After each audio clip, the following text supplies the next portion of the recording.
Welcome back. Today we're going to continue with the natural extension of what we talked about in the anatomy of the heart, the cardiovascular system, and begin to look at the vessels as they go from the heart to the rest of the body. First, let's look back at the expansion of the slide I originally showed you of the cardiovascular system. Here we have the heart in the middle, and we have the pulmonary circulation that I showed you last time, the separate circulation from the rest of the body.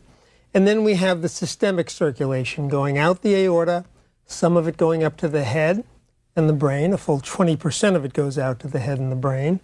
And then the rest of the body. Now, before, I showed you the body as one big unit, and here this slide has broken it down into different units, which we'll discuss. There's basically several circulations in the body. We've talked about the systemic circulation going to the organs of the body, and we've talked about the pulmonary circulation. There's also a circulation down here on this slide which shows the venous return from this schematic of the intestinal organs all going back through the liver, where we'll see something called the portal circulation, where we actually go from veins to veins, not from arteries to veins, in an attempt to conserve some of the chemicals and not dilute them. We have another one of those portal circulations in the brain, a very small microcirculation. So there's actually 4 kinds of circulation in the body.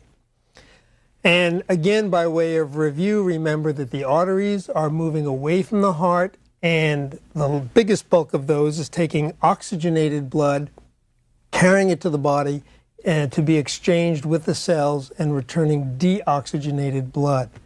The exception, as we mentioned, is the pulmonary circulation, where we show deoxygenated blood that has been returned from the right heart and brought out to the lungs, and then the veins are carrying oxygenated blood back to the left side of the heart.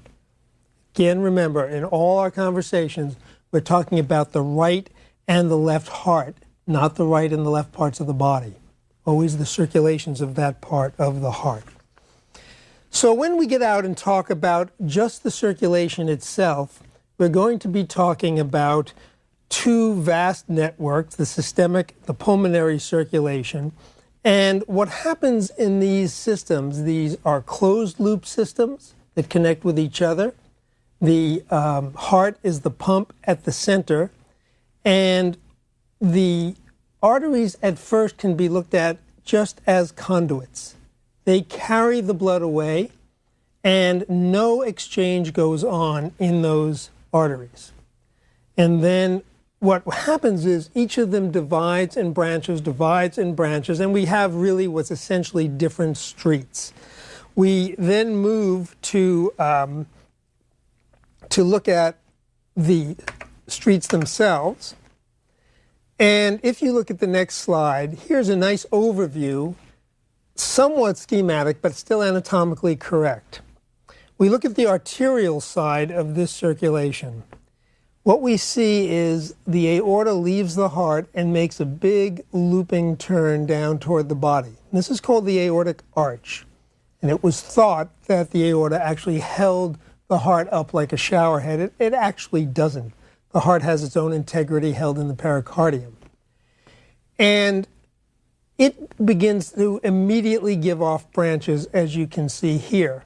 Now, what happens is all the branches of the body are going to be named primarily for the place they supply. They are going to be either a supply designation or a neighborhood designation. You know, there are streets that sometimes change their name without ever changing the street, just by where they go through another neighborhood. In the body, if you look at this slide, we have a trunk coming out of the aorta. There's a division immediately after it leaves, and this trunk is called the brachiocephalic trunk. This means arm and head. Brachio means arm, cephalic means head. As soon as it gives off its branch to the head, which is the carotid artery, and we'll talk about that in detail later, it should, in theory, become the brachial artery. That would be all that's left. It actually isn't. We then name it for the neighborhood. This part of the artery, this very short segment, goes right under the collarbone. which has the name of clavicle, and this is the subclavian artery because it's under the collarbone. Very easy. It then goes through the armpit, and where it becomes the axillary artery, because the armpit is called the axilla, and then it becomes the brachial artery in the arm. What happens after that is that it divides at the elbow, and it runs along a bone that's called the radius, the place you actually feel for people's pulses very frequently, and it becomes the radial artery, and on the other side, the ulnar artery, because it runs along the ulnar bone.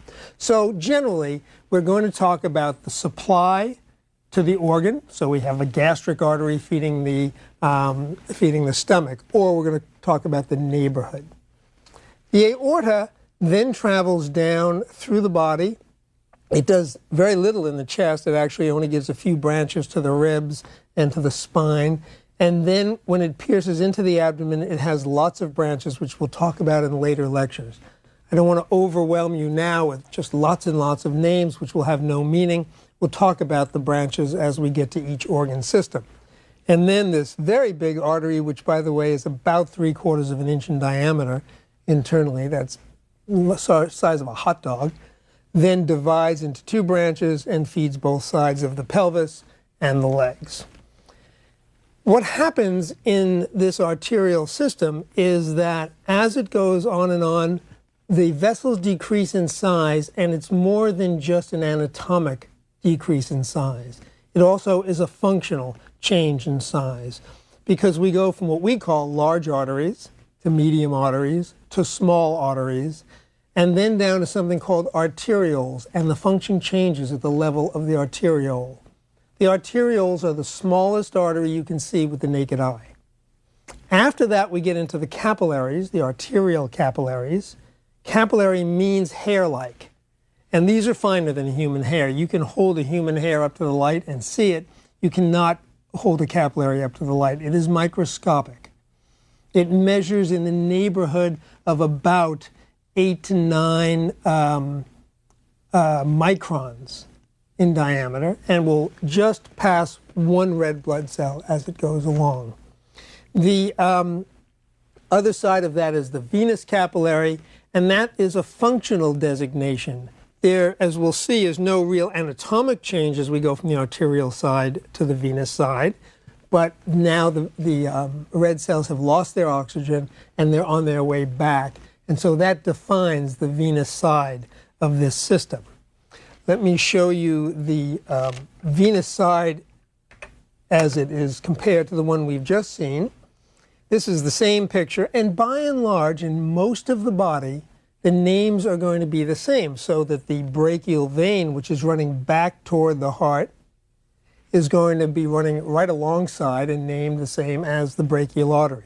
There's a subclavian vein next to the subclavian artery. They actually touch each other.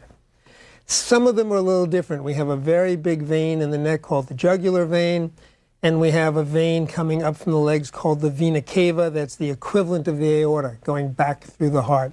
But by and large, this system is something we actually don't even study that hard because the names are the same. They run in pairs along with the arteries, and so it's just a given once you learn the arteries that you'll know the names of the veins. Now, of course, on the venous side, we're going to be increasing in size all the way back from capillaries till we get to the heart. In the general circulation, we have to think of the capillaries as being the part of the system that is involved in exchange. This is really the only functioning part of the system. Nothing happens by way of exchange of gases in the arteries, the arterioles, all the way down till we get to the capillaries. They're merely channels. They are conduits or roadways which carry the blood to the place we want them to go. I mentioned before that this is an enormous, enormous system. I would say that probably less than a mile of the grossly visible vessels, that the grossly visible vessels constitute less than a mile of length. I mentioned the number 50,000 miles, which astounded everybody, but that's the microscopic bed. These are microscopic vessels laid end to end, which certainly would comprise that enormous number. It's hard to visualize. A number like that is an awfully big number, but it's just just important to realize it's immense compared to the arteries that we can see. What's interesting about these vessels is that they are a very important part of the total functioning of the vascular system, which I'm going to get to in just a minute. There's one other vessel you ought to know about. It's called the vasa vasorum, the vessels of the vessels. When you look at these big vessels, such as the aorta and the vena cava and the carotid, anything that you can see with the naked eye, their linings are completely smooth. They don't have any vessels coming out of them and into the vessel wall. So that the vessel wall, which is a tissue that needs to be nourished, is not getting any blood from the bloodstream itself. So we have vessels that come off at different places and actually nourish the blood vessel wall, which is a metabolically active component and needs nourishing. The vasa vasorum are visible. You can see them with the naked eye, and they are, again, another system that we don't pay too much attention to because they are just a given. Nothing much goes wrong with them. They tend to be something that stay in the background doing their job without much attention or disease process. The word artery is interesting. It comes from the words that mean to carry air. The early days, 200 or 300 years ago, when we first either illegally and then legally got the ability to dissect human bodies, a lot of these patients died of bleeding or other disorders, and when they were autopsied, their vessels were empty. So the early anatomists and physiologists thought they carried air, which of course they don't. But that name has persisted. The artery walls, which we're going to talk about, are all different as you go from the aorta all the way down through the arterioles. They're composed of a certain amount of elastic tissue, which gives them recoil ability. They're also composed of varying amounts of smooth muscle. Smooth muscle, as you remember, is involuntary. You have no control over that with your conscious brain. And what you'll see is we have a huge difference between the muscles that have lots of smooth muscle, between the arteries that have lots of smooth muscle and between those that don't. Initially, the first vessels are what we call conducting arteries. They have lots and lots of elastic tissue, and they have more elastic tissue than muscle tissue. The reason for this is they need to provide that recoil. So when the heart pumps and the vessels expand a bit to the higher pressures that we talk about, as it recoils, the pressure is maintained and doesn't drop off to zero the way it might in, for example, a pipe, an inelastic pipe. As you get further along the vessels, we develop more and more smooth muscle until we get down to the point where the smooth muscle is the major component of those vessels, because they're not involved so much in just channeling blood to one place, but in shunting blood to different places. The main function of the smaller ones, especially the arterioles, is to get the blood to specific organs at specific times and different times of need. These are called distributing arteries, and they're generally smaller than the 3/4 of an inch that we have in the bigger arteries. The arterial wall is a really complex and interesting structure. If you look at this diagram now, we've gone all the way back down to the arteriole. Again, this can be seen with the naked eye with some difficulty. And look how it's wrapped in circular muscles all the way down its course in very high concentration compared to, for example, the aorta, which hardly has any. These muscles can only contract in a circular motion. So when they're stimulated, they're going to tend to narrow the opening of the arteriole. They're going to decrease flow through this vessel. Now, if this band of muscles contracted severely, it would shunt a lot of the blood down this smaller arteriole and would get it to the place we want it to go. Instead of all the blood going this way out that arteriole, it would come down into the smaller vessel and then into even smaller ones until we get to something called the capillary, which is the smallest structure we have here. And as you can see, drawing is indicating one layer of cells. Each of these is a capillary cell. There's only one of these in thickness on the wall. This you could see through, for example, if you shined light. And there is something called a pre-capillary sphincter. This is a complete encirclement at this point that allows the blood to be completely cut off to any group of capillaries. Once the blood is exchanged, we go through on the venous side, and we similarly have some smooth muscle, but very, very little if you compare it up here to the arteriole. Now, this lumen is important because of the gas exchange. As I said, only one red cell will fit through. That means if you have a cell on this side of the capillary and you have a red blood cell here, you have very little tissue for which it has to go through to get to the cell. So the oxygen can come out of the red blood cell, through the wall, and then right into the cell wall for exchange. Every cell in the body lies next to a capillary. Every cell in the body. That's why we have this enormous bed of capillaries.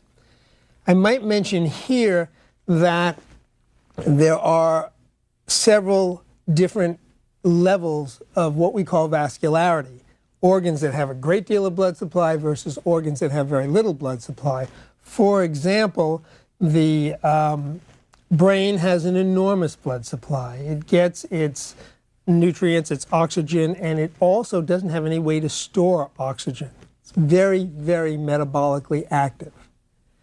Any termination of blood supply to the brain is catastrophic in a few minutes. Other organs have much less blood supply because they're not turning over, they're not active, such as bone, tendons, joints, have very few capillaries per unit of tissue, and they have less blood supply because they just don't need it. And then finally, you have a couple of organs or systems that don't have any blood supply at all. Those are two, the lens of the eye and the cornea of the eye, which we'll talk about later. But if you think about it, you would not want blood running in front of your lens or your cornea, which would then blur your vision or color your vision, certainly. Those organs actually are metabolically very, very inactive, and they get all their nutrition and growth requirements from what's called diffusion.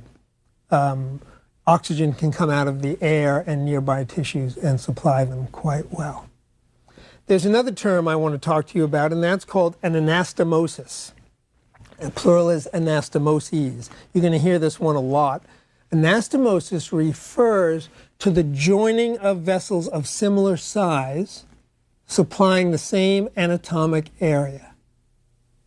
This is critical in areas, and you've already seen one, and that was in the heart. We have the coronary vessels coming off two sides of the heart, going down the heart muscle and meeting in the back. Not only did they send off capillaries and arterioles to nourish the tissue, but they actually joined. So that if one of those vessels became occluded or blocked, then the other one might be able to take over. We have a very rich supply of anastomoses in vital organs by and large. The brain is one, the heart is another, and the brain is very unique, and we'll go over that in great detail.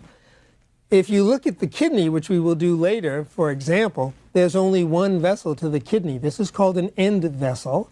And when you have an end vessel, you have a very precarious situation, because if that gets occluded or blocked, that's the end of that kidney. Now, one should say then, why has evolution done this? Why is this allowed? And the answer is because there are two kidneys. Evolution has given us two organs, two complete organs, each with its own blood supply, and each of which can function by itself. You just need one kidney to survive. Now, on the other side, we have the venous system, and that again is pretty much parallel. Most of the vessels return the deoxygenated blood back, and the venules receive their blood from the capillaries, empty progressively into larger veins till they get to the heart and the superior vena cava.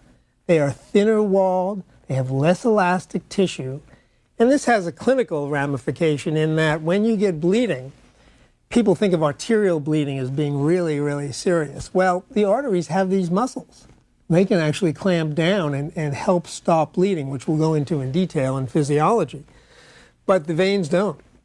And when you get a big tear in a vein, either from trauma or in the operating room, those can often be the most difficult to deal with, and people can bleed to death because of that inability of the vein to constrict. Now, below the heart, the veins have valves which prevent backflow. So as we massage our veins with our muscles, they are able to push the flow back to the heart and get it into the larger and larger veins without having gravity destroy the effect. So if you have the situation here where this is a representation of a vein going through skeletal muscles, for example, your calf, and here are the valves. When the muscles are relaxed and gravity would tend to pull blood back down toward the feet in the reverse direction, the valves close and prevent any retrograde flow. When the muscles are contracted, they squeeze the blood up. This blood cannot go backward still, and the blood can go upward back toward the heart the way it goes. This can actually become a problem when you think about it if there is prolonged inactivity or failure of the muscularity to contract. Patients or people, for example, who are on an airplane for long periods of time, sit with their legs hanging down, may not get up, and the blood will pool in these vessels. And blood that isn't flowing, blood that isn't constantly moving, has a tendency to clot. And you can get a clot in the veins, very common, called thrombophlebitis. And this clot will then become a solid mass. It will block the rest of the flow, since it's like a plug. And then if you look down below, what will happen is the blood below it will stop, and it will clot. Also, the chemistry is such that the blood above it will clot as well. Clots tend to propagate clots. So what happens to that clot? That clot is sitting there. It is now called a thrombus. It has the possibility to break loose. If you then get up and start walking around, start ambulating, the pressure from these muscles can force that thrombus up into the circulatory system. Well, what's going to happen at that point, if we remember the root, is any lower body thrombus and any brain or upper extremity thrombus is going to get into the circulatory system. Now that it's floating, it's called an embolism or an embolus. Embolus meaning just a floating or circulating thrombus. That thrombus is going to get into the circulatory system, and it's going to progressively meet bigger veins no matter which direction it's coming from. So there's going to be nothing to stop it on the venous side. It can then go into the heart, still getting to be a bigger vessel. It'll go into the ventricle on the right side, bigger vessel, and then it will be pumped out the very large pulmonary arteries, where it's suddenly going to encounter smaller vessels. So when it gets into the lung and it reaches either arterioles or anything smaller, eventually the capillary bed, it's going to stop. And it's going to become lodged there in the lung. That's a pulmonary embolism that occurs from thrombophlebitis of the leg. It used to happen very commonly in the beginning of the last century. Patients were kept in bed after surgery for a week. We were very afraid of moving them around, of having our repairs tear open, so they were kept flat in bed for a week. Their legs were kept flat and inactive for a week, and they would develop these clots in their legs that were probably asymptomatic in many cases. At the end of a week, we'd take them out of bed, drag them out of bed, and help them to walk, and the first thing that happened, they take 3 or 4 steps, and they go, ugh, have terrible chest pain, turn blue, fall over, occasionally dead. Sometimes, if it were a small clot, then they might get away with it, because this area in the lung, whatever area that thrombus lands on, is going to die. Its blood supply has been cut off. there's no collateral circulation, no anastomoses. So it will depend. If the clot is huge and just lands right here in this enormous vessel, it's going to knock off the whole heart. Knock off the whole lung. If it lands in a smaller vessel, it's going to knock off a smaller area. In any case, the patient will have chest pain, shortness of breath, may cough up some blood, and then will either survive or need to go to the operating room to have it removed. When I was an intern, I was sitting in the emergency room, and the elevator doors opened, and a big 6'4" strapping young man took one step through and fell over on his face, turned quite blue. And we raced him to the operating room, actually bumped a cardiopulmonary bypass patient who was just about to go on the table, put this young man on the table, opened his chest, and took out a huge, what's called a saddle embolus. If we go back to this picture, it had landed right here and saddled both sides of his lungs. So he shut off the blood supply to both lungs, pulled out this enormous clot that you could hold in your hands, and restored the blood supply to his lungs without damage to his lungs or brain. And if that had happened in the parking lot, he would have been dead. He just happened to be lucky enough to walk into the emergency room when this happened, and he was found to have some clots in his legs that had caused this. What happens if it occurs on the arterial side? If we go over to this side of the heart, on the left side of the heart, remember we talked about disorders like atrial fibrillation, when the atrium are not contracting the way they should. Well, if this is just wiggling around and not pumping blood, it makes a nice setup for stasis, blood pooling in at least a little part of the atrium. And that blood can clot. And every now and then with these patients, they're put on a medication or given electrostimulation, or just by accident, the atrium will pick up and start to beat again. Now that's a bad thing with the patient who has a clot in there, because the atrium will then push the clot out into the ventricle. The ventricle will push it out into the body, and where will that clot go? That clot's going to go to the arterial side, and it will go anywhere the blood circulation takes it. 20% of blood will go to the brain. He will have the clot go to the arterial side of his brain, and we call that a stroke. He will have the clot possibly go out into the body, and then it can go anywhere. It can go to any organ at all. It'll tend to go where there's the most blood supply. It can't get to the lungs from that side, can it? Because it's already gone past, and it will meet a capillary bed to stop it before it gets to the venous side. There are people who have holes between the two sides of their heart as congenital defects, and that patient could have the blood clot go across to the venous side and end up in the lung. But now that you understand the difference between the two circulations, you can see almost where these are going to go without looking at an anatomy book. You can figure out what's going to happen to these. And depending on where this clot goes, it will depend on the seriousness of the disorder. If you have an arterial embolism that goes to your leg, that usually gives you lots of time. The patient will start limping, might have terrible pain in the leg, but the leg muscles actually have a long period that they can go without blood supply and oxygen. So that patient could get to the hospital, could be operated on, have the clot removed. If it went to the intestines, there'd be terrible abdominal pain. It's a very, very serious disorder, sometimes very hard to diagnose. And those patients often end up having parts of their intestine removed if you can't get the clot out. The problem with those, unlike the brain, is the matter of diagnosis. How do we know who has this disorder?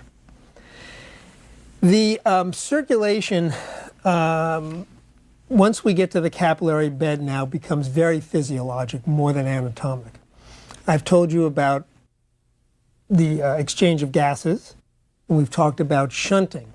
The shunting is the part I want to concentrate on for just a minute, because the shunting is extremely important.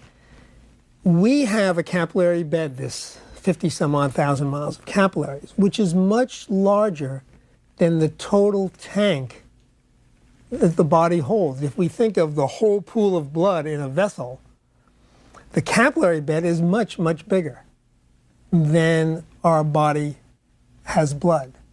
So if all the capillaries were open at one time, there'd be not enough blood volume to fill the tank, and we couldn't maintain our pressure. No matter how hard you pumped, you'd be pumping into an empty vessel, an empty barrel.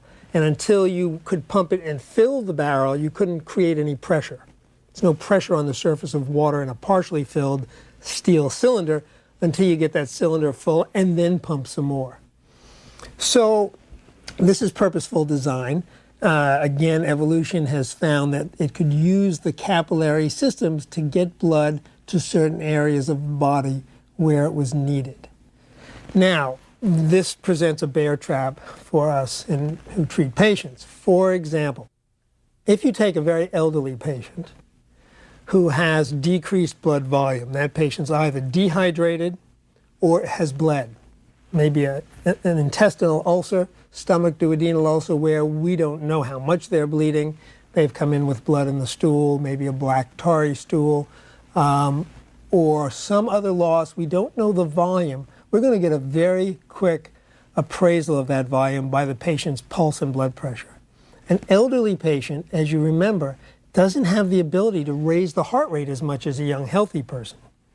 That patient's heart rate is going to go up as much as it can to try to maintain the pressure head in this now partially empty tank. They're going to try to constrict the vessels, but the elderly, again, just don't have the strength in the muscles of the vessels to give it that kind of support. That patient isn't going to be a big problem. Patient's going to wheel into the emergency room. We're going to start a bunch of IVs, pump blood in, give them fluid, restore the volume quickly, and support their cardiovascular system artificially. We're not going to have any problem with that patient. The trap is the patient who's really young and healthy. The first of these we learned about in World War II, in Korea, in Vietnam, and in the Gulf. When we really understood the physiology at that point, as opposed to a century earlier in the Civil War, we realized, and we now recognize and have to keep constantly in mind, that the young, healthy person is going to be able to support the blood pressure even when they have a very low tank.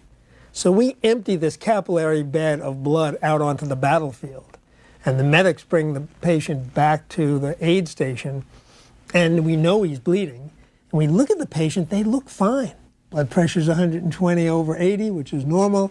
Their pulse may be elevated a little bit from the excitement and the pain, but they don't look bad at all. And if you tend to believe that lie, then you're going to get this young patient in trouble, because what's happened to this patient is, with their wound, with their blood loss, and the tight ability to constrict their capillary bed, they have an enormous power to just start shutting down capillaries everywhere. And they can support their pressure. They also have a very strong heart that can increase to some extent the power of their contraction. And they can also use their own body chemicals to whip the heart to higher rates.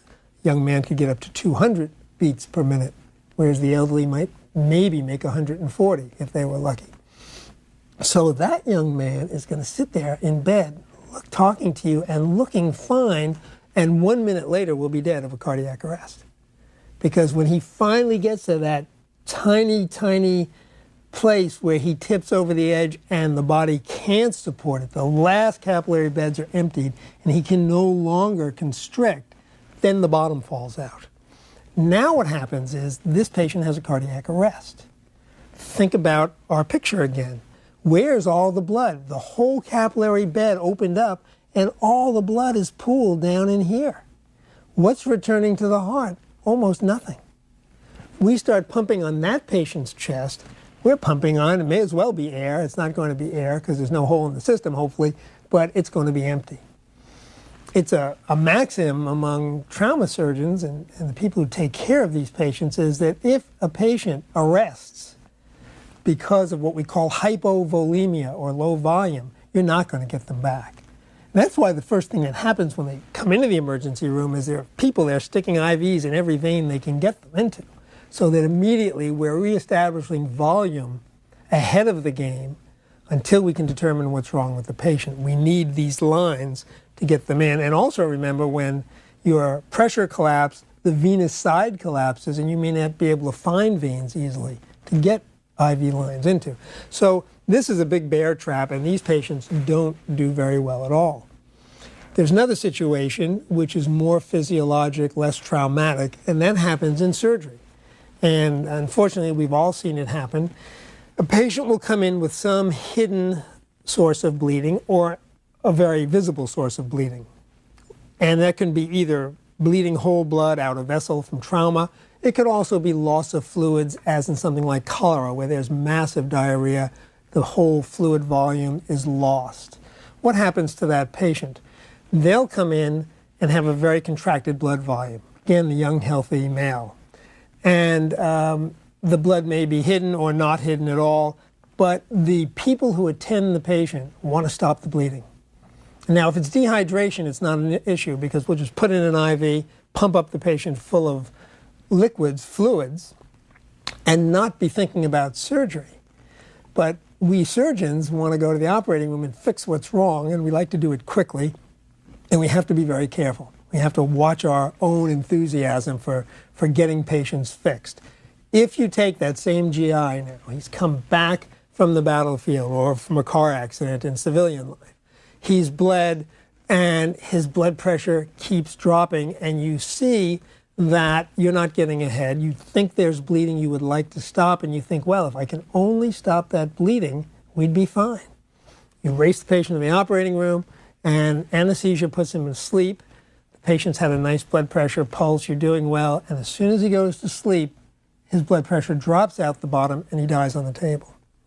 What's happened is the very same thing.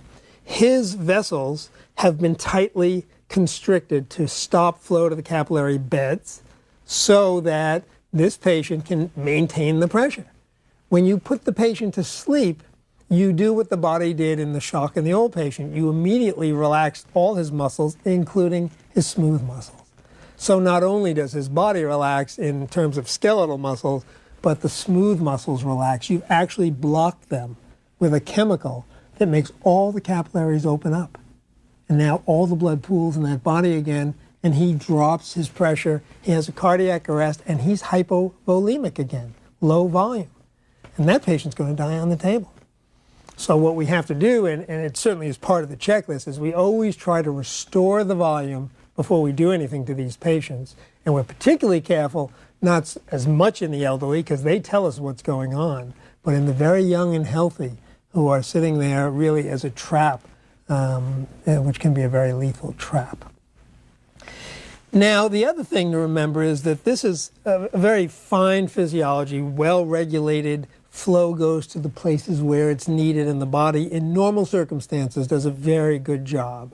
When you're sitting down and reading a book, a lot of your flow is going to your brain. A lot of the flow may be going to your stomach. If you've just had dinner, very little of it is going to go to your skeletal muscle.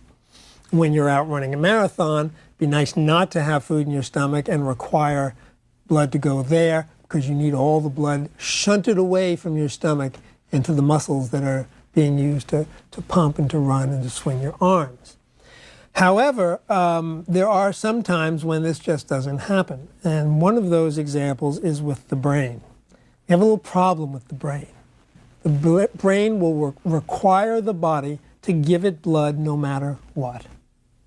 Now, the brain is part of the organ system that's going to regulate the nervous impulse that opens and closes sphincters, that allows blood to be shunted here and there. And the brain just says no to no blood.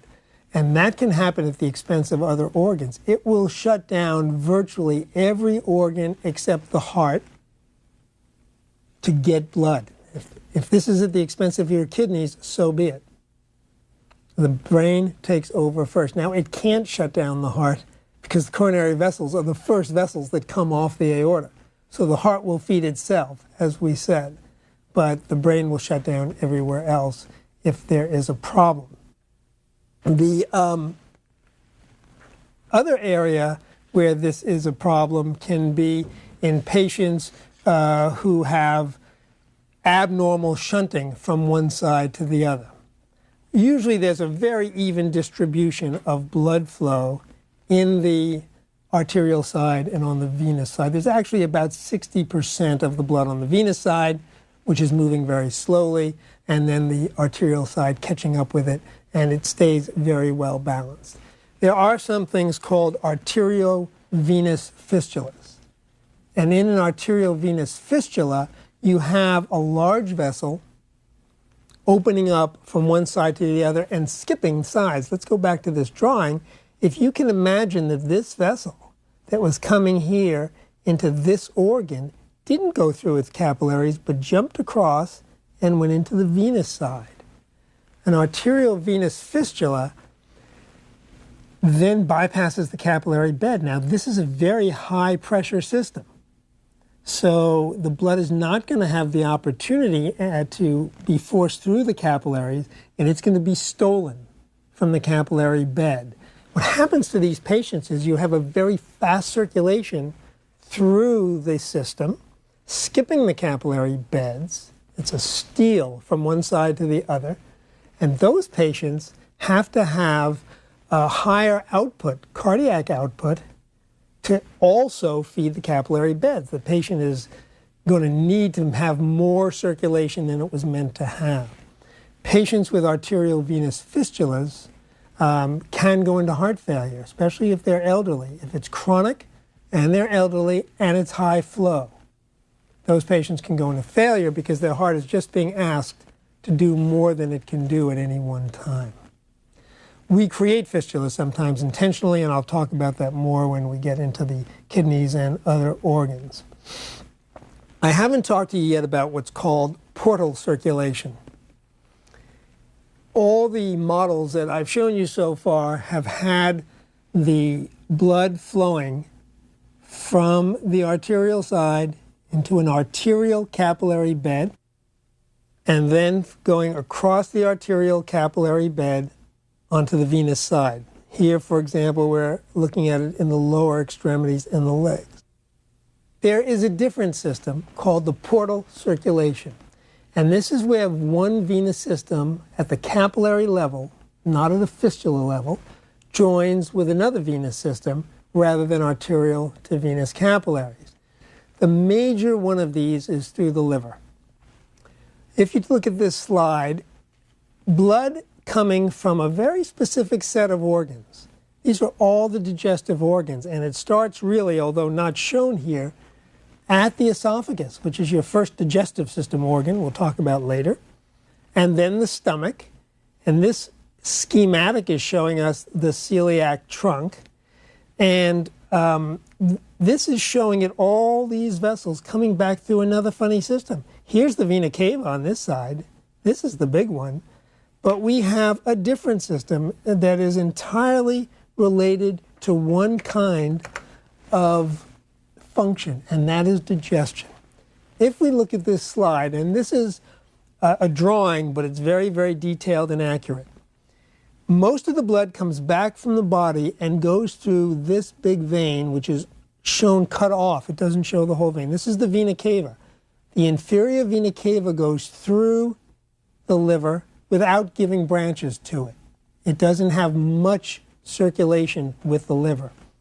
This other situation of vessels is called the portal system. All the vessels that feed the intestinal tract or that drain them coming off the venous side. For example, this is the rectum, the colon, which is cut away here, and then the stomach, the spleen, which is attached actually to the stomach, and the pancreas, which is nestled in here, all have vessels that join together. This is the superior mesenteric, which I'll show you in more detail, and a splenic vessel. They join and they meet a big fat vein here that's next to the vena cava but not attached.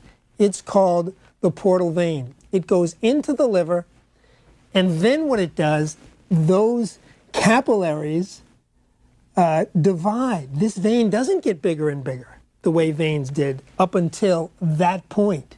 It gets in the liver and it gets smaller again, becoming venous capillaries. It surrounds the cells of the liver. It joins on the other side with venous capillaries again, and then exits into the vena cava to join the rest of the circulation. Why? So that we can get the nutrients out of the blood and let them be acted upon by the liver. detoxified, absorbed, broken down, whatever. This portal circulation is very efficient modification of the normal circulation and allows us to extract the maximum from it. And it's very different. We'll talk about it a lot when we get to the liver. We have a similar one on the other side in the brain. We'll talk about that at the same time. And when we return, we'll move on now to the physiology of the circulatory system and the blood.